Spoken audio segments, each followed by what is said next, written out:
자, 광고도 있어요. 마이보험 체크. 나의 보험 상태를 객관적으로 체크해서 공정한 평가와 합리적 대안을 제시하는 마이보험 체크를 소개합니다. 마이보험 체크는 보험 가입자의 이익을 최우선으로 합니다. 그 증거, 마이보험 체크를 통해서 계약한 장기 보험의 월 평균 보험료가 5만 원 미만입니다. 네. 이 얘기는 곧 비싼 보험을 팔아서 수익을 챙기려는 것이 아니라 소비자에게 가장 합리적인 상품을 판매해 왔다는 의미입니다. 불필요하게 비싼 거 가입하려고 하면 마이보험 체크는 오히려 고객을 말립니다. 또한 마이보험 체크의 상담 대비 계약 체결률은 평균 25%로 잘 나가는 대리점에 비해서는 저조한 편입니다. 체결률이 상대적으로 낮은 이유는 상담 후 강매 형식으로 소비자에게 부담을 전혀 안 주기 때문인데요. 그야말로 무료 상담입니다. 상담 후 귀찮게 연락하는 건 제로입니다. 상담은 마이보험 체크가 하지만 결정은 소비자가 선택하기 때문입니다. 암보험 등의 진단비 보험이나 건강보험, 어린이보험, 치아보험, 운전자 보험 등 단일 보험 상품도 최적의 조건을 찾아서 가입해 드릴 수 있게 도와드리고, 무엇보다도 최고의 보험 전문가들이 가입된 보험 전체에 대한 정확한 분석을 통해서 고객의 상황에 맞게 맞춤형으로 리모델링 해드립니다. 마이보험 체크에 지금 연락해서 무료 상담 받으시고 합리적 보험 설계를 받으시기 바랍니다. 가족들을 위한 가장 특별한 선물, 마음 든든해지는 보험으로 준비해 보시기 바랍니다. 홈페이지는 한글로 my보험체크.com, 전화는 1800-7917번입니다. 네. 제가 그래요. 전화해봤어요. 제 그러셨어요? 보험 진단을 받았어요. 우리 신민정 평론가 진짜 야. 대단합니다. 아니, 제가 보험에 관해서 너무 모르고, 그리고 제가 든 보험이 어떤 보험인지도 잘 모르겠어서. 그렇죠. 사실 모르는 사람들이 많잖아요. 네. 그 진단을 해주셔가지고 실비보험 하나, 보장성 보험 하나 있고, 이게 어느 부분에서 보장이 많이 되고 어느 부분은 미흡한지, 그리고 이게 전체적인 어떤 보험 시장에서 이 상대적으로 얼만큼 가치가 있는지 이런 걸 다 체크해 주셨어요. 그래요. 실비보험이 다 갱신형이잖아요. 네, 그래서 맞아요. 저는 한 10년 전쯤에 들었거든요. 근데 그때는 3만 원이었는데 그게 계속 올라서 제가 계산을 아는 분한테 부탁드렸더니 나중에 제가 한 6, 70 정도 되면 한 3, 40만 원을 내야 된다는 거예요. 이제 왜? 왜냐하면 이제 갱신형이니까 많이들 받아가시면 저도 많이 내야 되는 거예요. 제가 가든 안 가든을 떠나서. 그래서 이제 상황이 바뀔 때마다 그런 컨설팅이 좀 필요하더라고요. 아마 이제 실비보험이 이제 제도가 바뀌잖아요. 바뀌면서 이제 지금 가지고 계신 실비보험을 한번 점검하실 필요가 있어요. 네. 젊은 사람들 저 나이대에는 10,000원대로 전환이 가능하거든요. 어. 착한 실비라고 해서. 네. 그래서 보험에 관해서 좀 문의하실 게 있으신 분들은 네. 그래요. 전화해서 1800-7917, 1800-7917번이 되겠습니다. 네, 오늘 맘스 시사 2부는요 3대 1입니다. 새 평론가 분과 네, 저 혼자. 예. 네. 오늘 김성수 평론가 모시고 이야기 나누겠습니다. 어서 오십시오. 안녕하세요. 아유. 시사문화 평론가 김성수입니다. 아기상어 뚜루루뚜루 귀여운 뚜루루뚜루 안 하던 거 하세요. 뚜루루뚜루 아기상어. 유튜브에서 살아남으려면 제가 이런 걸 못해서 살아남지 못하고 여기는 네. 구독자 10만쯤 되시죠? 예? 구독자 10만쯤 되시죠? 그렇죠. 10만 8천 지금. 아유, 축하드립니다. 네, 고맙습니다. 실버 버튼 실버 버튼. 실버 버튼이 지금 오고 있는 중인데 오고 있는 중에. 한 달 넘게 오고 있는 아유, 중이에요. 많이 걸려. 아, 그럼 오래 걸려요? 네, 오래 걸려. 바다를 그냥 헤엄쳐서 오나 봐요. 내가 버튼이? 15만인가 넘었을 때 그때 왔어. 15만 아, 넘었어. 10만 넘으면 주는데 15만 넘으니까 온 거예요? 아니, 그게 아니라 이제 오는 과정 속에 5만이 늘어난 거죠. 자랑한 자랑이신 겁니다. 거예요, 자랑한 거예요. 그러니까 그 짧은 시간 동안 5만이 들었다 이 얘기인 거죠? 그래요. 예, 알겠습니다. 아니, 우리 저 이현정 앵커는 시사평론가, 본인은 아니다 그러는데 시사평론가를 만드시는 분이에요. 또. 시사평론가의 어머니야. 네. 저희 프로그램에 안 나오시려고 그래서 저희가 새로운 분들을 다 발굴했어요. 그 이제 채널A에 계실 때 그때 네. 종편을 또 다들 출연 안 하는 분위기였는데 이 네. 진보적 평론가들이 네. 그때 이제 그래서 뭐 아무나 그냥 네. 평론가, 시사평론가 그래도 시켜서 1호는 정영진 씨였어요. 1호는 정영진 씨, 그리고 2호는 최영일 평론가, 네, 그리고 김성수 평론가는 문화평론가로 오셨었는데 전사가 되셔서 나가셨어요. 아, 그래요. 네. 정말 채널A가 배출한 전사를 진보 만들어 평론가. 놓고 책임을 안 지더라고. 저희 때문이 아니라고요. 근데 저희가 문화평론 할 때 사실 더 재밌기는 해요. 김성수 평론가. 아이, 이 그래서- 분야의 독보적인 분입니다. 우리 BTS 얘기나 계속 할까요?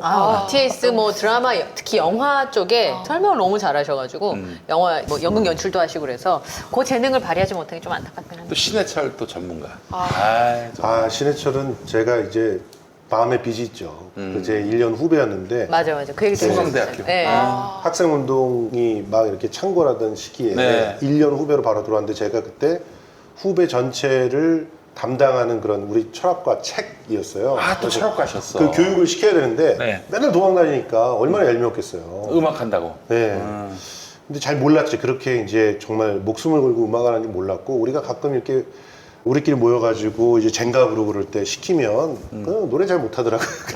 실제 노래를 이렇게 막 썩 보컬이 훌륭한 그런 그러니까 그때만 해도 아티스트는 또 득음을 안 했어요, 그 친구가. 맞아요. 알잖아요. 우리 그래서 맨날 저음으로 뭐 재즈 카페 같은 거 또 네. 보면은 저음으로 부르잖아요.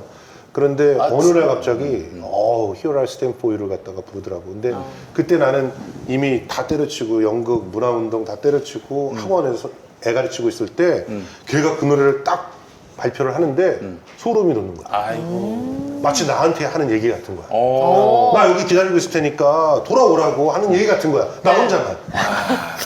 그래서 이제 그때 이제 저희 서강대에 제가 만들어 놓은 연극회가 있었거든요. 거기에서 이제 10주년 기념 공연을 뮤지컬로 딱 하고 그리고 다시 이제 복귀를 하면서 이혼도 하고 막 이렇게 되거든요. 근데 어쨌든 근데 신해철이란 친구한테 대해서는 항상 선배라고 막 노래 못한다고 구박하고 신해철 씨를 신해철한테 심지어 노래 아니, 못한다고 근데 사실 구박 초기에 노래만 가슴으로 부르는 거야 막 뭐 이런 때가 있었어요. 해철이 형 초기에는 목으로 노래 불렀어요. 아, 신해철 씨가 그런 얘기는 했었어요. 본인이 강변가요제 나가서 한번 떨어지고 대학가요제 붙어서 대상을 예. 받은 건데 집을 나갔대요. 아버지가 못하게 하셔가지고 맞아, 음악을. 못하게 하셨어. 그래서 나가서 너무 배가 고프니까 득음이 되더랍니다. 그러니까 처음엔 자기도 음악을 하는 사람이지 노래를 잘 부르는 사람은 아니었는데 너무 고생을 하니까 아까 말씀하신 득음의 경지를 득음이란 게 가수한테만 해당되는 게 아니라 연기자들도 그럼요. 어느 순간에 가서 확 되죠. 그 득음이라고 표현을 해야 될 것 같아. 아, 그래요? 득음.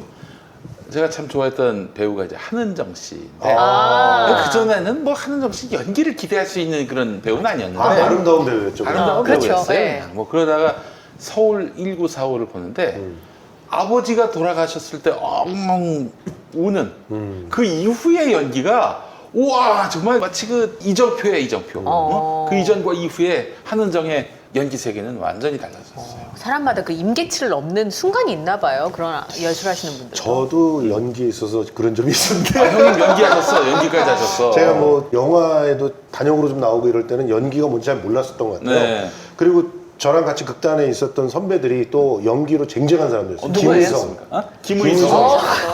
정진영. 근데 김의성 형하고 많이 비슷하신 것 같아요, 우리 형님은. 제가 그 얘기를 맨날 듣고 의성형은 저를 굉장히 쪽팔려 했고 고등학교 선배야 또 고등학교 선배. 아, 그리고 요즘에 착한 역할을 나오시더라고요. 네. 계속 알고 근데 가시다가. 그 김의성, 뭐 정진영 이런 배우가 있으니까 오. 그 밑에서 연기를 앵간 한달 잘해가지고. 말을 못해요. 거기서는. 아, 너무 잘하는 사람들 맨날 있으면. 구박당하고 뭐 너는 맨날 어떻게 연기를 갖다가 그렇게 대가리로만 하려고 그러냐 뭐 이런 얘기 많이 듣고 그랬었거든. 전문 용어 물 가슴으로 떠라. 하라고 그러면. 물 떠와라 뭐 이런 얘기나 듣고. 그러니까 그랬는데 이제 나중에 제가 극단을 차려가지고 하다가 필모라고 또 유명해진 친구 있잖아요. 이필모요? 그 친구가 네, 그 친구가 이필모 씨. 펑크를 한번 내가지고 제가 쓴 작품을 제가 연출했던 작품을 제가 대타를 하게 된 거예요. 네. 목사 역이야 또. 목사 역할. 목사인데 랩을 해야 돼 중간에. 네, 그런 게 있었어요. 근데 그때 이제 다른 배우들의 도움을 받고 무대에서 희한한 경험을 하죠. 내가 이제 순식간에 이제 그 인물에 이렇게 몰입이 되는 경험을 처음 했어요. 그리고 나서 이제 공연이 딱 끝나고 나서 무대 뒤쪽에 앉아 있는데 그 느낌을 놓치기가 싫은 거야. 이 중독성이 있어요. 그래서 그 연기가. 인물이 완전히 됐다가 그 인물이 빠져나가는 속끝으로 빠져나가는 느낌. 이게 이제 유리가면이란 만화책에서 원래 나왔던 대사인데 유리가면, 네, 속끝을 유리가면. 떠나서 빠져나가는 느낌. 그거를 갖다 이제 얘기를 하거든요. 유미가 얘기를 하는데 아, 맞아요, 유미. 유미가 이제 두 왕녀로 해서 네. 그때 이제 걔가 알잖아요. 네. 그 느낌을 딱 알고 나서 천재 소녀인 라이벌한테 얘기를 하는데 걔가 난 무슨 말인지 모르겠어. 유미 네가 하는 말이 난 늘 그랬었거든. 이렇게 얘기하고 또 갑자기 유미가 막 무시할 수 없는 애 뭐 이러면서 이제 되는 장면이 있는데 이런 거 나와야 되는데 정말 유리가 그거 나와야 되는데. 근데 어쨌든 이제 그런 걸 느끼는 시간이 있는 것 같아요. 그 사람 됐다가 이제 빠져나가는 그런 걸 느끼고 나면 또 연출도 달라지고 그러죠. 네, 깜짝 놀랐어요. 저는 한 10년 정도 전에 같이 방송하고 방송하시는 것만 제가 이제 집에서 TV로 많이 봤는데 유리가면 얘기를 아시는 분일 거라고는 생각을 아유, 못했네요. 뭐. 이런 깊은 얘기를 유리가면 때문에 연극을 시작한 사람들이 꽤 많아요.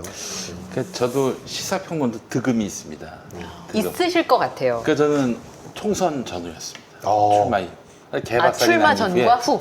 그 전에는 뭐 뉴스를 진짜 김영삼 대통령은 오늘 청와대에서 아무개를 만나고 이런 식의 평론이었는데 평론이 아니라 뭐 나와서 뉴스 브리핑 그렇게 했었는데 그 다음부터는 김영삼 대통령이 말이죠. 오늘 누굴 만난지 아십니까? 여기서부터 이제. 근데 총선 전에는 김영삼 대통령은 오늘 이랬다가 총선 이후에는 이제 진짜 이야기를 들려주는 스토리텔러가 된 거예요. 저도 이제 시사평론가로서의 득음은 우리 이영건 앵커와 같이 하지 않았나. 그래요? 이분이 사람을 이 사람이 만들었습니다. 사람을 사람을 엄청 만들었어요. 조련을 해요. 막 나하고 변희재랑 붙이고 어. 이봉규랑 붙이고 뭐 통제가 전혀 안 되는 사람들하고 막 싸움 신혜식이랑 붙이고 막 이러는 거야. 그래서 거기서 살아남아야 되잖아. 그러다 보니까 사람은 아주 거칠어지고 이 사실은 이영경 앵커가 저걸 한번 하셨으면 어땠을까? 시사평론가 프로덕션 그러니까 해가지고 실제로 그거 뭐 하려다 사업을 망했어요. 하려고도 했었어요. 하나 망했어요. 진짜? 네. 그게 그때 아이템을 주신 분이 있었어요. 그러니까 시사평론을 하고 싶어 하시는 분들도 있고 예. 어비신 분들도 있잖아요. 근데 데뷔할 무대가 없으니까 그런 거를 교육을 시켜주는 걸 해라. 아, 그렇지. 그래서 근데 방송국에서 봐야지 캐스팅을 해주는데 내가 캐스팅 해주게 할 역할은 안 되고 그래서 이제 영상을 2개를 만들어서 이제 이쪽에는 아까 말씀드렸던 아주 보수 평론가 3분, 낙선한 의원 3분, 그리고 이쪽에는 누구?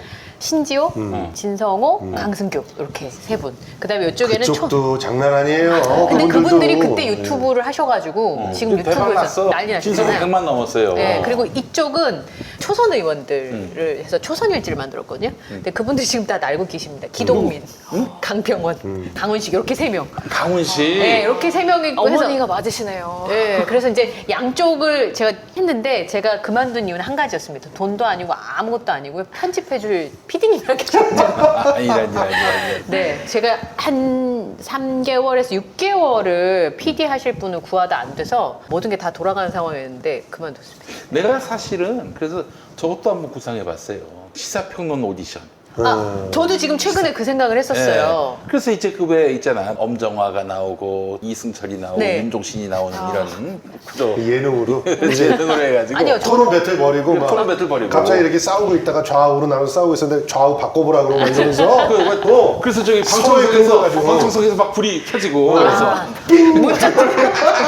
저는 거꾸로 생각했어요. 한쪽 평론가 6대1, 7대1 싸움을 하는 거예요. 오. 그 대신에 이미 했잖아요 저는.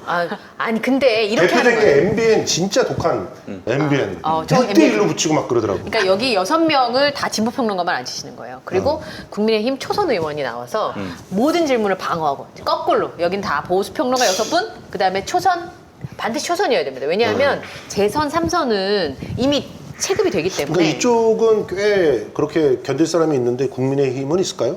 있으면 화제가 되겠죠. 그렇죠. 그래서 그리고 요거는 제가 갑자기 당대표 나오는 거 아닐까요? 그런 사람이? 지금 그 얘기를 해야 되는데 네. 제가 그런 컨셉을 하게 된 이유는 짤을 많이 만들기. 네. 그래. 네. 그렇게 되면 초선들도 자력으로 뜰 수 있거든요. 이 PD가 없다 뿐이지 이 기획자의 기획자예요. 진짜. 재밌을 것 같은데요. 아직도 PD가 없습니다. PD를 못 구해서 그런데. 네, PD를 못 구해서. 그리고 진짜 좋은 아이디어다. 네. 6대1 이런 구조로. 왜냐하면 평론가분들이 질문을 날카롭게 할 수 있잖아요. 네. 근데 평론가분들도 분발하셔야 되는 게 6명 중에 한 분이기 때문에 튀려면 질문을 톡하게 해야 되고 그럼. 오는 사람 우선 담이 커야 돼요. 예를 들어서 국민의힘 의원인데 6명의 평론가를 이길 수 없다면 올 수가 없잖아요. 그러니까 알 사람이 없을 거예요. 예전에 저기 강원도지사 보궐선거 하는데 최문순 지사하고 네. 맞은편에 앉은 한나라당 네. 어떤 도지사 후보 네. 다 알 텐데 네. 유명하신 분. 토론이 안 되니까 거의 에에에에 이 수준 기억하시죠? 상대방이 뭔 얘기하는데 에에에에 그래서 저는 요런 오디오를 섞는다 그러죠 보통. 뭉개는 거죠. 예. 네. 그렇지. 근데 어쨌든 저는 이런 오디션 한번 해봤으면 좋겠다 이렇게 생각은 하고 있습니다. 네. 그 저기 엄정화 역할 하시고 형님도 윤종신 역할 하시고 그럼 PD는 누가? 이승철 PD는 김종민 PD님. 네, 알겠습니다. 네. 자, 이렇게 해서 성사된 예, 거예요. 알겠습니다. 네. 그 저기 이승철 역할은 어떻게 영일이 형이 하나? 아니요. 영일이 형은 이제 험담을 못해요. 그 사람은 모든 걸 다 이렇게 원만하게. 예. 그래서 이쪽에서도 살고 저쪽에서도 살고 예, 그래야 되는데 그래서- 영일이 형은 못하고. 그래서 영희정이 뭔 얘기를 하면 아무도 무슨 말 하는지 기억을 못해요. 박진영 박사님이 하셔야죠. 네? 이승철 역할은 박진영 박사님이 하셔야죠. 박진영 권사님. 네, 네. 박진영 괜찮아요. 독설 네. 괜찮아요. 왜냐면 이 JYP가 이렇게 똑똑하셔가지고. 그리고 JYP. 최근에 네. 제가 이제 좀 이렇게 월요일에 또 키우고 있는 독설가가 한 분 있습니다. 누굽니까? 예. 최한욱 평론가라고 오. MBN에서 영구 제명된 사람이 하나 있는데 강한데요? 예, 최한욱 평론가라고 있는데 예, 그분도 독설에 아주 능하기 때문에 아니면 독한 혀들만 모여서 한번 네. 해보시는 그 최영일 평론가 사해보시고. 거기는 연한이었기 때문에 네. 그 형은 뭐 거의 어느 수준이냐면은 우유 수준이 아니라 네. 우유도 물을 탄 우유 같은. 아. 정말. 이렇게 되면 최영일 평론가 띄워주는 것 같아요, 저희가. 그렇네요. 얘기하지 네. 말죠. 얘기하지 말죠. 네. 네, 그래요. 그분이 오실 때까지. 네. 예. 알겠습니다. 자, 오늘 그래서 아까 그 얘기 하셨잖아요. 당대표 나오냐고. 예. 그 얘기 좀 해볼까요? 예, 그러시죠. 질문하시죠. 갑자기 이렇게 질문을 하려고 하니까 계속 재밌는 얘기를 하다가 네. 이준석 열풍이 장난이 아니에요. 예. 근데 민주당에 분명히 시사하는 바가 많다고 보거든요. 어떤 것들 대선을 앞두고서 이제 더불어민주당이 어떤 것들을 이거에 참고해서 보여줘야 될지. 그러니까 이준석처럼만 하면 됩니다. 음. 그러니까 자기네들 강성 지지자들 말 잘 듣고 그리고 강성 지지자들이 하고 싶은 말들 대신해주고 그렇지. 그리고 쓸데없는 건이랑 같이 싸우고 그러면 어떤 일이 벌어지냐 누군가 뒤에 붙어서 도와줘요. 지금도 보면은 이준석이 혼자서 돌풍을 일으키는 것 같죠? 저희 오늘 방송에서 분석을 했지만 아니다. 아니다. 왜냐면 김무성 몰래 만났잖아요. 그리고 몰래 만난 거 얘기 안 걸렸어. 했잖아요. 네, 걸렸잖아. 네, 어. 걸렸어. 거긴 별로 사이가 안 좋은 걸로 제가 얘기 들었었는데. 그럴 것 같죠? 네. 근데 이제 당대표 나오려고 하면 잘 제 되려고 영원한 하죠. 적이 어딨어요. 더군다나 그 사람은 신이라고 하는 게 별로 없는 사람이기 네. 때문에 그리고 예전에는 한솥밥 먹던 사이였어요. 그렇죠. 바른정당에서. 네, 바른정당 같이 예. 했었죠. 오히려 홍준표니 뭐 안철수보다는 낫죠. 훨씬. 그러니까 얼마든지 뒤에서 밀어줄 수 있는 사람인 거고 그쪽과 뭔가가 오가고 있는 거죠. 근데 이런 게 오갈 때쯤까지는 일단 자기가 어떤 영역들을 만들어내야 되는 건데 그래. 민주당에서 특히 젊은 의원들이 오히려 그렇게 못하고 있다. 그럼. 그게 굉장히 아쉬워요. 내가 아주 쉬운 답을 알려드릴게. 조국 전 장관 제대로 지금 대변하고 옹호하는 사람이 있어요? 민주당에서? 김남국 의원 정도가 김남국 거의 말고 유일하죠. 없지. 예. 김남국 봐봐. 뜨겁잖아요. 예. 그 지지해주는 분들이. 아니, 그러니까 이제 뭐 조국 전 장관에 대해서 뭐 마음에 없는 얘기를 하라 그런 차원이 아니라 자기들의 핵심 지지층을 배반하지 않는 게 정치의 기본 중의 기본이거든요. 근데 말씀하실 때 보면 요 정도까지만 들으면은 일종의 진영 논리를 우리가 설파하는 것 같은데 그렇지 않아요. 실제로 자기 정확한 논리를 가지고 말씀하셨던 그럼. 것 중에서 제일 중요한 게 없는 얘기 하지 말라는 지금 거야. 조국 현상이라고 또 보일 만큼 폭발적인 그런 책 판매가 이루어지고 있잖아요. 그렇죠. 지금 지금 또 출판 평론가 아닙니까 또? 아유 출판평론도 같이 했었죠. 지금의 문화 관련된 건 다 있는데 지금이 25세는 어떻게 봐야 됩니까? 현재 출판 이해할 수가 없는 현상이에요. 맞아요. 이해할 수가 없는 현상. 음. 이거는 있잖아 예전에 그 대우 김우중 그 네. 회장 아. 이런 사람 100만 권 팔았다고 했어요. 세계는 넓고 할 할 일은 일은 많다. 많다. 그때 사실 사재기였거든요. 그때는 사재기였어요. 네. 뭐 자기 대우 임원들이 다 갖고 다니면서 책을 돌리고 그랬는데 거의 사재기라고 그거는. 근데 그럴 때는 사재기에 우는 한 적이 전혀 없는 중앙일보가 네. 지금 24쇄가 순식간에 찍혀나가는 상황을 보면서 사재기다라고 얘기하는 거는 논리가 빈약한 거죠. 그러니까 욕을 먹고 있는 거거든요. 근데 지금 그 책이 그렇게 팔려나가는 현상은 쉽게 말해서 그만큼 기울어져 있는 운동장이었기 때문에 그런 거예요. 그렇지. 너무너무 궁금하거든. 도대체 조국은 저렇게 욕을 먹으면서도 책을 쓰는 이유가 뭔지도 궁금하고 그렇죠. 궁금하지. 진짜 그런 검찰이 말하는 것처럼 그런 범죄를 저질렀는가도 궁금하고 그렇죠. 네. 그리고 누구든지 대한민국에서 살고 있는 국민이라면 반론권이라고 하는 거는 보장돼야 된다고 생각을 그럼, 하거든요. 그럼. 그런 사람이 최소한 70% 이상이 있어요. 그러면 그 사람들에게는 지금 일방적으로 얻어맞고 일방적으로 몰아붙였던 사람의 이야기에 귀를 기울일 때가 됐다고 생각을 하거든요. 더군다나 한쪽에서는 윤석열이 무슨 트름을 해도 받아 적잖아요.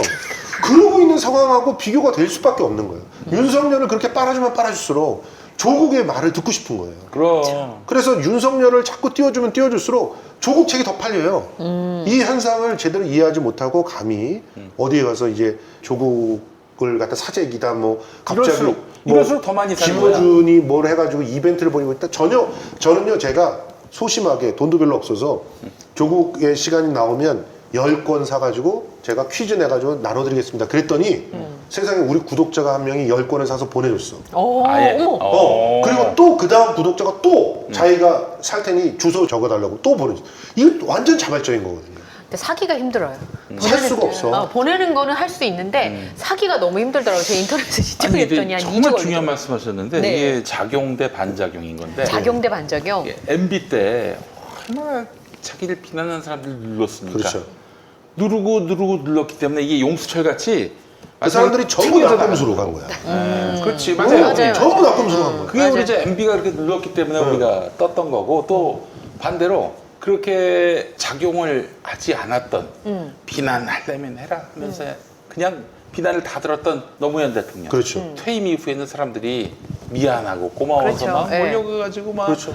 나오라고 뭐 그냥 한번 말씀 한번 해달라고 사진 찍어달라고 맞아요. 그런 거야. 그러니까 재임 때 그냥 온갖 욕을 다 뒤집어 쓰고 뭐 똥물 다 뒤집어 쓴 분들이 퇴임하면은 또 그런 또 부채감 때문에 그 문재인 대통령이 지금 말하자면은 노무현 대통령처럼 예. 이제 하고 있는 건데 내 퇴임 이후에 뭐 윤석열이 되면은 뭐 그냥 어마어마하게 또 밟을 겁니다만은. 그런데 네. 뭐 어쨌든 지금 이준석 돌풍을 두 가지로 이해를 해야 된다고 저는 보거든요. 그러니까 한쪽은 실제로 변화를 갖다가 좀 요구하는 사람들이 있어요. 그런데 그 아이콘으로 이준석이 선택되는 것은 프레임이 있다. 그래서 누군가 도와주는 팀이 있다. 왜냐하면 변화의 상징이 이준석일 리가 없거든요. 예를 들어서 페미니즘만 해도 지금 그렇게 얘기하는 정말 완전 안티 페미니즘.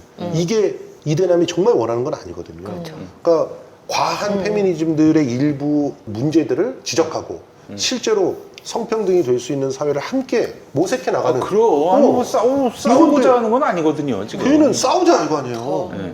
그걸 어떻게 20대들의 일반적인 보편적인 정서라고 보겠어요? 그렇지 않거든요. 사실 우리 시대들보다 훨씬 더 어렸을 때부터 더욱더 철저하게 성평등 교육을 받고 자란 세대들인데 그들이 갖고 있는 기본적인 상실감은 너무 경도되어 있는 쪽이 부각되고 그들이 힘을 누리는 것 같기 때문에 생기는 반작용이지 대안이라고 생각하는 게 아닌데 그걸 대안이라고 포장해주는 세력이 있다고 봐요. 그래서 민주당의 초선 의원들은 이준석 현상을 보면서 필요한 것만 취하라.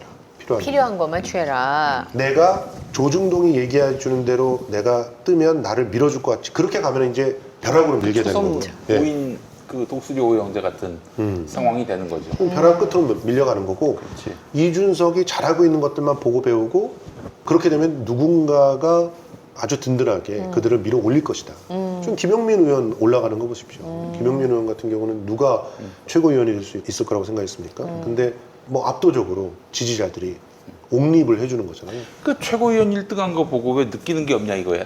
아, 열성 지지자들은 김용민 같은 정치를 원해요. 그렇죠. 누가 왜 민주당한테 참 멍뚱하게 자꾸 지지자들을 뒤통수 치고 말이죠. 배반하고 저쪽 그 논리에 따라가는 것이 뭐 중도 통합이라고 생각하는 건지 참 그 이해를 할 수가 없어요. 사실은 또 이제 이준석과 관련해서 민주당이 또 알아야 될 게 그 레디컬 페미니즘에 대한 문제점은 예. 분명히 이준석의 핵심 컨텐츠예요. 근데 민주당 안에서는 이 레디컬 페미니즘에 대한 얘기를 전혀 못하고 있어요. 이것도 굉장히 큰 문제입니다. 이거 제대로 지적을 하고 우리가 무슨 뭐 여자와 뭐 남자와 싸우는 세상을 바라는 건 아니잖아요. 이거는 함께 연대하고 공동체로서 잘 살아가길 바라는 그런 마음의 일 아닌데 한쪽이 너무 그게 작용을 하다 보니까 이쪽 용수철처럼 튕겨진 거야 한마디로. 그렇죠. 그래서 이런 문제를 해소할 수 있는 해법을 찾아야 되는데 아주 쉬쉬하고 있어요 민주당은 여전히.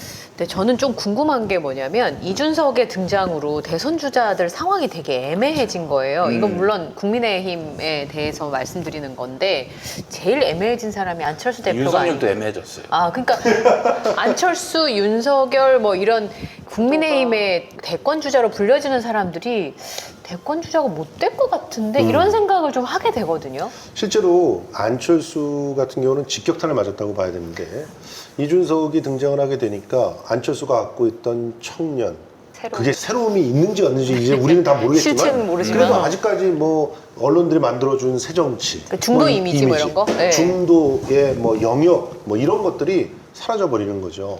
근데 그 안철수는 그렇다 치지만 그러면 도대체 윤석열은 네. 왜 애매해졌다고 하는가? 실제로 지금 윤석열 같은 경우는 제일 문제가 박근혜 대통령이나 이명박 대통령을 난도질한 사람이거든요. 조사를 했다. 그렇죠. 그리고 그런 난도질은 어디에나 그 적용될 수가 있는 그런 어떤 칼잡이로서의 그런 이미지가 있단 말이에요. 그런 칼잡이로서의 이미지를 국민들이 때로는 시원하다라고 생각할지 모르지만 거기에 대한 불편함을 갖고 있는 사람들이 굉장히 많아요. 그리고 이 칼이 공평하게 누구한테나 가는 칼이라면 그러면은 그나마 아 그래 우리가 개혁이 필요할 때는 저런 게 필요할 수도 있어 이렇게 얘기하겠지만 자기 자신한테는 안 가거든요. 자기 식구한테는 안 갈 뿐만 아니라 자기 후배한테도 안 가요.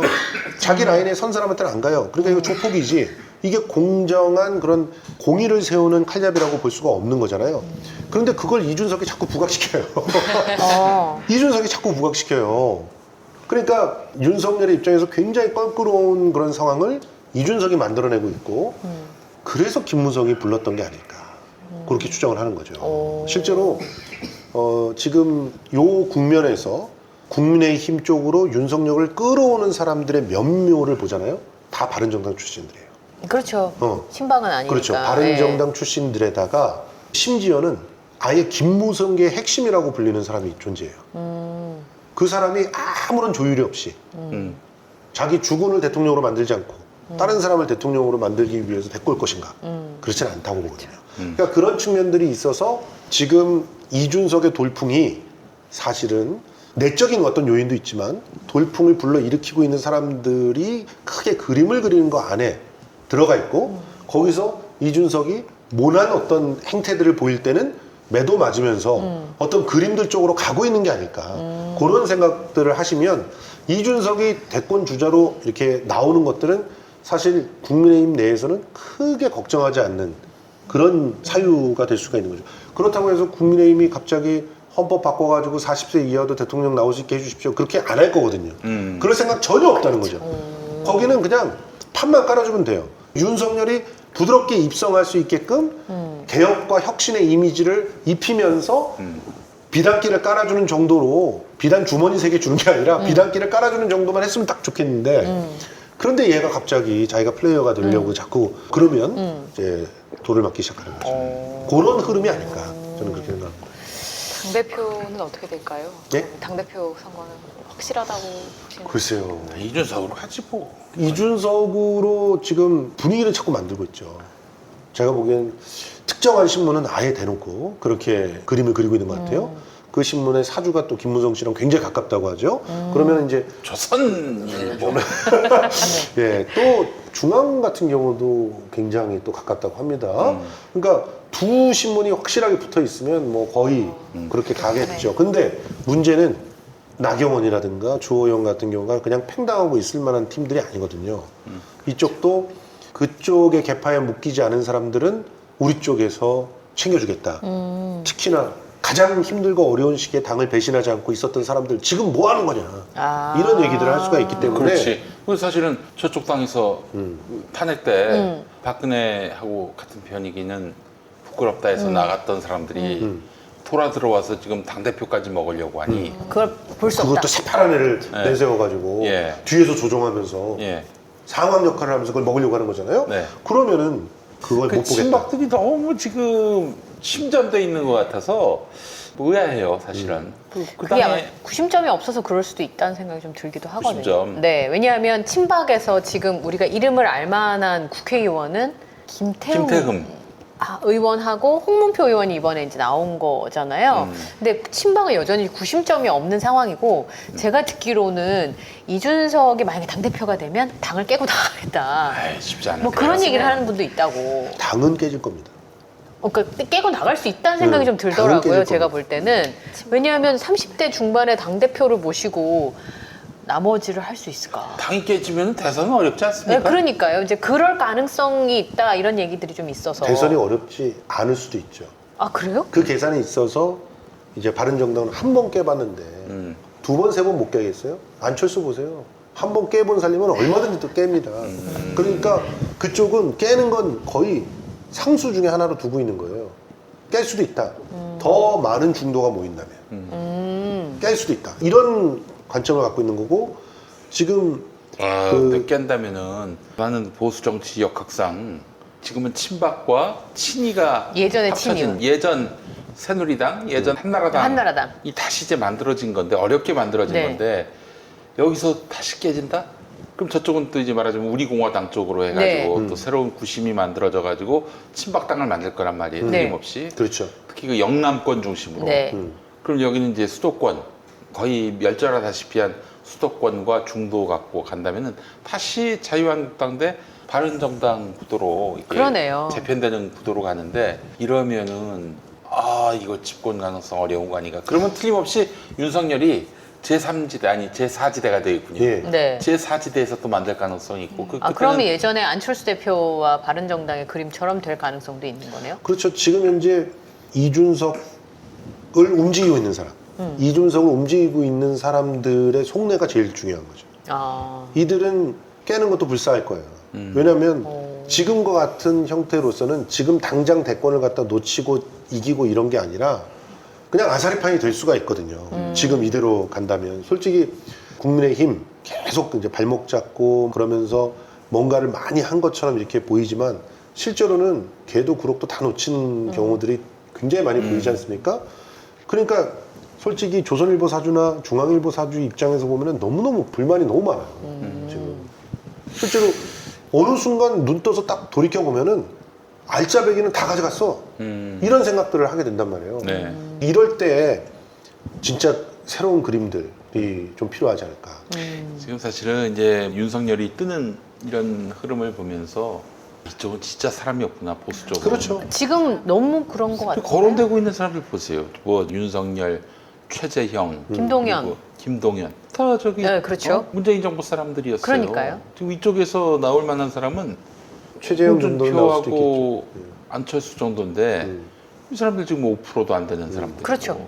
결국 다 꿔온 사람들인데 이 당이 아수라판 두 개 세 개로 쪼개진다면은 불가능하죠. 이거는 뭐 그 사람들 세워봐야 되지도 않는 일이고 그냥 거의 여권의 정권 재창출로 갈 수밖에 그렇죠. 없는 구조인데 그거를 그들이 다 그렇게 되든 말든 우리는 우리 노선을 갈 거야. 우리 어떤 틀을 유지할 거야. 그렇게 할까요? 그러니까요.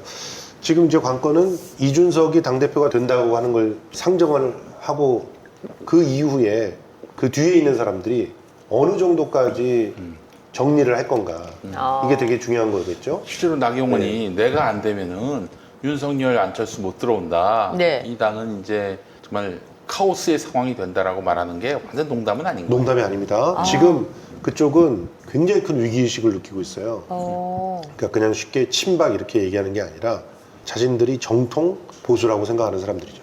이 정통 보수라고 생각하는 사람들은 그 뿌리는 영남에 두고 있는데 영남 중에서도 TK죠. 그렇죠. TK 두고 있고 그리고 그들이 지금 어떻게 보면은 박근혜를 갖다 죽인 그 세력들이 와서 당을 그냥 접수를 하게 되는 그 상황을 눈뜨고 못 본다라는 네. 식의 이런 불을 막 지르고 있거든요. 근데 그 불이 제대로 붙으면 이준석이 당대표가 된 이후에 더 가관인 상황이 벌어질 그럴 거예요. 가능성도 높죠. 그때 이제 이준석이 과연 그 갈등을 갖다가 잘 조정할 수 있을까? 이준석은 못하죠. 그러니까 뒤에 있는 계파의 수장들이 나와서 그런 걸 하기 시작할 텐데 그러면은 이제 확실한 통행세를 갖다가 받아내려고 하겠죠. 근데 확실한 통행세를 주면서까지 그 틀을 지키고 있는 게 필요할까? 라는 생각들이 들 때가 있단 말이죠. 윤석열이 내 건데 그러면 당연히 나가라 이러면서 이제 피해 숙청을 시작할 수가 있고 예를 들어 피해 숙청을 나경원 같은 사람을 피해 숙청을 하는 순간 이제 카오스로 빠져들게 되기 때문에 잘 지켜봐야 되는 상황이라고 저는 생각합니다. 근데 민주당의 경우에는 사실 청년이라고 하는 상징성이 있는 부분인데 그 부분에 대해서는 좀 아쉬움이 있는 것 같기는 해요, 지금. 그러니까 청년들의 모습을 어떤 식으로 대변할까는 좀 생각을 해봐야 돼요. 그러니까 한 사람으로 대변되는 것뿐만 아니라 가치를 대변할 수 있는 게 참 필요한데. 그렇죠. 예. 실제로 지금 너무 솔직히 특정 신문들이 미워 죽겠는 거는 지금 청년들이 원하고 있는 게 실제로 눈에 보이지 않는 수많은 함수들을 갖다 제거한 상태에 겉으로만 나타나 있는 공정인가 그렇지 않거든요. 실제로 이번 국민의힘 당대표 선거에서 이준석이 가장 강력하게 얘기했던 건 모든 할당제를 없애라는 건데 그럼 장애인 할당도 없애야겠다는 거고. 사다리 걷어차기. 네, 이건 완전 사다리 걷어차기죠. 자기가 자기 아버지 친구 때문에 정계에 입문해서 아버지 친구의 추천을 받고 그 아버지 친구가 비서실장하면 모시던 분의 낙점을 받아서 아무것도 없는 것이 그냥 그야말로 뭐 학부 출신이에요. 하버드도 학부 출신인 것이 와가지고 최고위원을 해요. 일당의 최고위원을. 이런 특혜를 갖다 자기는 누렸단 말이에요. 그런데 이제는 청년의 할당도 못 해주겠다는 거잖아요. 지역구에. 사다리 걷어차기도 이렇게 심한 걷어차기가 어디 있습니까? 근데 그거를 청년들이 진짜 좋아할까? 난 그렇지 않다고 생각하거든요. 청년이 정계에 진출을 한다라고 하는 거는 뭐 십수년 동안 갈고 닦으면서 그 지역을 가다듬고 했던 그런 사람들과 동등하게 싸워가지고 이길 수 있는 방법이 없어요. 그렇죠. 여러 면으로. 어떻게 이깁니까? 그러면 항상 그 룰 안에서는 45세 이후가 청년인 거예요. 민주당이 그 꼴이잖아요. 사실은 민주당에 있는 시스템 경선이라고 하는 제도가 그나마 참 괜찮은 그런 제도라고 생각하지만 그 안에 집어넣고 있을 때 정치 신인들은 무조건 불이익을 받을 수밖에 없어요. 그러니까 시스템 공천에서 배제되어 있는 또 다른 전략 공천들을 할당으로 할 수밖에 없는 거거든요. 그런데 김종인이 2016년에 청년 비례대표를 없앴어요. 없앴어. 네. 그래요? 그래가지고 청년 비례대표 국회의원 김광진, 네. 뭐 장하나 다 아웃됐잖아요. 다들 지역구로 나올 수밖에 없었는데 김광진은 떨어지고 그 다음에 장하나도 떨어졌어요. 예선에서. 사실 예선에서 떨어져 버렸죠. 이준석이 청년을 대표한다는 이 프레임을 민주당이 좀 깰 필요가 있어요. 충분히 빈틈들이 많이 있거든요. 그러니까요. 절대 네. 청년을 대변하지 않고 있다는 이런 지적들을 좀 민주당이 가져가야 되는데 그렇게 그 포인트가 네. 잘 살지는 않은 것 같아요. 그러니까 젊은 사람이 당대표까지 갈 수 있어? 이거에만 지금 집중돼 있어서 그가 말하는 가치가 청년들을 위한 것인지 그리고 청년들의 값어치를 상징하는 것인지에 대한 얘기가 지금은 없는 것 같아요. 이게 사실 그 부분도 있지만은 저는 긍정적인 부분을 보자면은 야 이렇게 해서도 엎어질 수 있구나. 네. 기성 정치인들에게는 굉장히 경종이 될 수 있다는 거예요. 공포가 될 수도 있을 것 같긴 해요. 하나만한 정치, 그냥 늘 봐왔던 정치, 그냥 착한 척하는 정치, 그러면서 또 적당히 개혁적, 적당히 진보적인 정치, 이제 그거 다 이게 껍데기뿐인 정치들은 다 가고 진짜 내가 판단했을 때 지지할 수 있는 열성적으로 지지할 수 있는 정치, 자기 인생을 걸 수 있는 정치가 이제는 민주당에서 나와줘야 한다. 그런 의미에서 저는 민주당에게 굉장히 큰 자극제를 줄 수 있다는 점에서 고무적으로 보는 부분도 있어요. 그러니까 이 부분이 동전의 양면이고 양날의 검이고 그런 거죠. 그러니까 이준석이 당대표가 되는 순간 청년의 상징이라고 하는 것을 그 뒤에서 이준석을 밀어붙이는 그런 세력들에 의해서 완전히 공고화될 가능성이 높아요. 조중. 네. 그렇게 공고화됐을 때에 생길 수 있는 반대급부의 위험들도 생각을 해야 된다고 보고 진짜 중요한 것, 청년들을 바로 세우기 위해서 진짜 중요한 것이 무엇인지를 계속 민주당에서는 이슈로 만들어내야 된다고 보거든요. 가령 지금 현재 청년 할당제 같은 경우는 굉장히 중요한 이슈 중에 하나라고 봐요. 그리고 이번에 그 교육부에서 말했던 지역 할당제, 지역의 인재들 뭐 뽑는 거 이것도 지금 이대 남한테는 굉장히 좀 불편하게 보일 수도 있는 상황인데 근데 그런 것들을 정말 제대로 알리고 가치의 전복들을 갖다 꾀할 수 있는 그런 상황들을 자꾸 만들어줄 필요들이 있다고 생각합니다. 그렇습니다. 근데 참 오랜만에 보는 장면이기는 해요. 그리고 이제 중진들이 35살 영선 최고위원을 견제하기 위해서 마이너스 3선이죠. 네. 예. 단일화를 해야 되는 것이냐 뭐 이런 얘기가 나오는 상황이 사실 못 보는 장면이긴 해요. 그런 측면에 있어서는 아까 김용민 평론가가 얘기하신 3선, 재선, 뭐 4선, 5선 분들이 긴장하고 있다는 거는 좀 볼만한 장면이지 않나. 그러니까 좀. 근데 콘텐츠가 없으니까 나이 갖고 그러는 거예요. 예, 솔직히. 그렇지. 제대로 콘텐츠 있으면 나이가 70이든 80이든 저는 샌더스 같은 사람이 있으면 그럼. 그 사람 나이 무슨 상관이에요. 맞아요. 예. 샌더스에 그냥 비하면 보약이라도 다려 먹이고 싶지. 어? 맞아. 생각이 청년인데. 샌더스를 보면은 이준석이 더 나이 들어 보여요. 그럼요. 근데 왜 민주당에는 그런 사람이 없느냐가 더 중요한 거죠. 오히려. 지금 그렇게 새롭고 돌풍을 일으키고 이슈를 선점하고 그런 모습을 역동적으로 만들어낼 수 있는 시스템을 더 고민해야 돼요. 그러니까 초선들 와가지고 그냥 뒤에 자기네들 사실 주군들이 다 있거든요. 자기네들 주군 대리전 해가지고 나와가지고 촉대 메고 이런 모습이 아니라 진짜 제대로 자기 소신과 신념을 걸고 맞서 싸울 수 있는 시스템을 만들어주라는 거죠. 네, 저는 개인적으로 방송하던 사람이어가지고요. 이준석 최고위원이 비대위원 시절 20대일 때부터 봤잖아요. 근데 딱 한 가지는 굉장한 장점이라고 생각했던 게 뭐냐면 아무 주제나 오라고 하면 온다는 거예요. 맞아, 그러니까 맞아. 피하지 않는다는 또 거예요. 게다가 상대 패널이 누구냐도 안 안 물어봐요. 따져. 그냥 무조건 나와. 안 물어보고 주제만 얘기해주면 자기가 공부를 해와서 설명을 하거든요. 근데 그렇게 되면서 어떻게 됐냐면 방송국에서 이쪽은 이준석 최고위원한테만 전화를 하는 거예요. 그러니까 노출 횟수가 엄청 높아요. 그러니까 10년 동안 방송하는 동안 이준석 반대편에 앉았던 사람은 계속 바뀌었는데 이쪽에 앉았던 사람은 늘 고정인 거죠. 그러면 각인 효과가 굉장히 크다는 거죠. 그래서 저는 초선들이나 아니면 청년위원들이 좀 많이 나올 수 있으면 그런 토론 프로그램이나 이런 이슈가 있을 때 누구든 많이 노출을 시켜주는 게 저는 제일 중요하다고 당연하죠. 생각해요. 근데 뭐 네. 민주당에서는 따지잖아요, 그런 거. 나올 수가 너무 누군가 많이 나오면은 야 쟤만 저렇게 나오면 어떡해.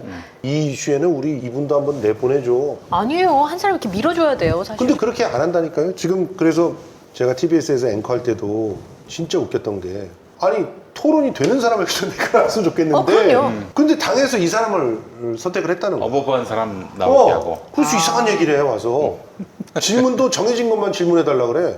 민주당이. 민주당이. 아이, 왜냐하면 전문 토론하는 말하자면 그런 전략을 세우는 사람이 있어야 된다고 저는 개인적으로 그냥 생각하는데 토론을 못하면요 출마를 못하게 해야 돼요. 맞아요. 그게 말이 됩니까? 말도 맞아요. 못하는 사람이 무슨 말로 하는 게 정치인데 네. 말도 못하면서 뭐 나와가지고 무슨 정책을 어떻게 펼쳐 어떻게 설득을 해 남이 대신 설득해줘야 되나? 오디션 해요. 좋은 분들도 있어요. 뭐 김한규 뭐 대변인 네. 같은 분들. 근데 그분들이 나설 수 있도록 민주당에서 정말 지원을 하는지는 잘 그러니까 모르겠어요. 아니 부천에서 나오겠다는 사람을 강남에 나가라고 그 타워 팰리스 네. 있는 곳에 죽으란 얘기지 그건 뭐. 근데 그냥 전 가서 죽으라 그런 거야 진짜로. 방송 입장에서 볼 때 그분 되게 매력적이거든요. 아우 좋죠. 네, 그러니까 그렇게 계속 한 5년만 밀어주면 당에서 5년만 밀어주면 클 수 저기 있다니까요. 박지희 씨한테 네. 맨날 이제는 우리가 알게 된 것도 한 뭐 5년 됐는데 이 오빠라고 부를 때가 된 거 아니냐라고 했더니 박지희 씨가 내가 왜요 이러는 거야. 그래서 김한규 씨는 어떤? 아 한규 오빠? 세월이 문제가 아니군요. 네, 그렇지. 네. 근데 제가 그분 방송에서 봤을 때 한 굉장히 김한규가 매력적인 나하고 나이가 캐릭터였어요. 같은데. 네. 정말 이준석을 충분히 대변할 수 있는 인물들이 있다고 보거든요. 그럼요. 그런데 민주당은 오히려 더 나오기가 힘들어요.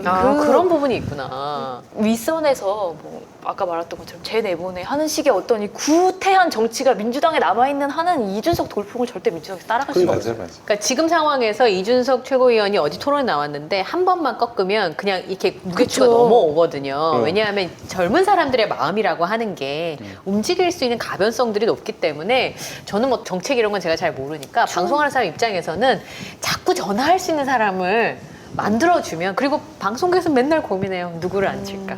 그럼요. 네, 누구를 앉힐까? 앵커 해보셨잖아요. 아 그럼요. 손이 가는 사람이 있어요. 네. 네, 그런 사람을 만들어주면 사실 청년으로 토론 잘하는 사람이면 나는 김남국만 매일 왔으면 좋겠었어요. 그분이 인사도 잘해요. 국회의원이 아니었을 때도 멀리서 봐도 인사를 잘해요. 그쵸? 네. 얼마나 또 성실하게 준비를 해요. 네, 맞아요. 네. 또 이제 말을 잘한다는 사람들도 보면은 이런 사람들도 좀 자기 트레이닝이 필요해요. 엘리트 의식. 그거는 좀, 엘리트 의식이 젖어 있는 민주당 스피커들도 꽤 있어요. 그거는 좀 별로예요. 네. 그거는 쥐약입니다. 쥐약이. 말실수가 그냥 막 쏟아지는 거죠. 그럼 딱 저기서 막 느껴지는 거야. 아, 이게 지금 잘난 척하고 있구나라는 게. 네. 그래서 이 워리어들을 이 키보드 워리어 말고 워리어들을 키울 수 있어야 돼요. 저는 정치는 딴 건 모르겠지만 최소한 어쨌든 공중전에서는 그게 제일 중요한 부분인데 그럼. 그런 거를 건의를 좀 하시면 그러니까 되지 청년 정치 않을까요? 아카데미 같은 거 늘 하잖아요. 네. 그래서 청년들 거기에서 이렇게 훈련 받잖아요. 네. 근데 그렇게 훈련해놓고 쓰다가 책임을 안 지잖아요. 책임 안 져요. 아니 무조건 올려줘야 돼요. 아니 민주당이 이동학 그렇게 같은 의리가 없는 친구도 것 지금 같아요. 자기 혼자 남아가지고 그냥 온 세계 돌아갖고 와서 책 쓰고 그러고 뜨고 나니까 이제서야 와가지고 청년 최고위원 시켜주대. 아니, 그전에는 그렇게 배척하더니. 오창석이는 선거 나가서 빚을 져가지고 5년 동안 빚 갚느라고 지금 아직도, 정말요? 오창석 같은 친구도 진짜 괜찮거든요. 그럼요. 민주당이 진짜 네, 의리가 없네요. 제가 보기에는 이준석과 붙어가지고 유머를 겸비해가지고 토론을 시키면 오창석이 100점 100승합니다. 이준석은 유머가 없어요. 남을 까는 유머밖에 없어요. 근데 일단 이제 오창석은 안 그렇거든요. 이준석이 청년을 대표한다는 이게 굳어가기 전에 브레이크를 걸 수 있는 인물들이 빨리빨리 나와야 된다고 제가 볼 생각해요. 때는 이런 충분히, 토너먼트만 한 이벤트가 없고 이동학 씨는 제가 그냥 평민일 때 대표로 만났었는데 그 스토리가 너무 예쁘잖아요. 그럼요. 그 사람이 살아온 스토리가 예쁘잖아요. 그러니까 그런 것들을 보여줄 수 있는 시기들을 만들어주면 참 좋을 텐데 저희만 얘기하는 근데 건가요? 뭐 오창석 나오면은 또 여성단체에서부터 뭐 들고 오창석은 일어나는데 왜 또? 아니 지금 하고 있는 유튜브 방송 중에 또 아주 수위가 센 방송이 있잖아요. 아 그래요? 네. 이두저도 다 안 되는 거. 아유 정말. 아니 뭐? 또 어딘가에 있을 겁니다. 근데 제가 말씀드리고 싶은 건 하여튼 방송에 많이 나와야 된다는 거. 청년들이. 그리고 그분들의 토론하는 모습을 조금만 보여주면 충분히 추는 기울을 수 있다는 거. 어느 네. 쪽이든 그 말씀을 드리고 싶었어요. 저는. 네. 네. 자 오늘 김성수 평론가하고 얘기를 했는데 들으실 만한 분들이 들으셨으면 참 좋겠다는 생각도 들고요. 네. 예. 앞으로 김성수 평론가도 많이 사랑해 주시기 바랍니다. 그러니까 아, 저 하나만 더 해줄게. 예. 경선 연기론 어떻게 보세요? 말도 안 되는 얘기죠. 말도 안 되는 얘기다. 아 명분이 있어야지. 명분이 무슨- 없어. 아, 명분이 저 아유. 요즘 이준석이 뜬다 이게 명분이야. 그게 왜 명분이야? 반말 나왔어. 그게 왜 명분이야? 아니 이준석이 이렇게 뜨고 있을 때 갑자기 뭐 당대표 선거를 갖다 연기한다고 해봐. 그럼 좋아하겠어요? 말도 안 되는 소리 하고 앉았어. 영상 편지를 갑자기. 그래.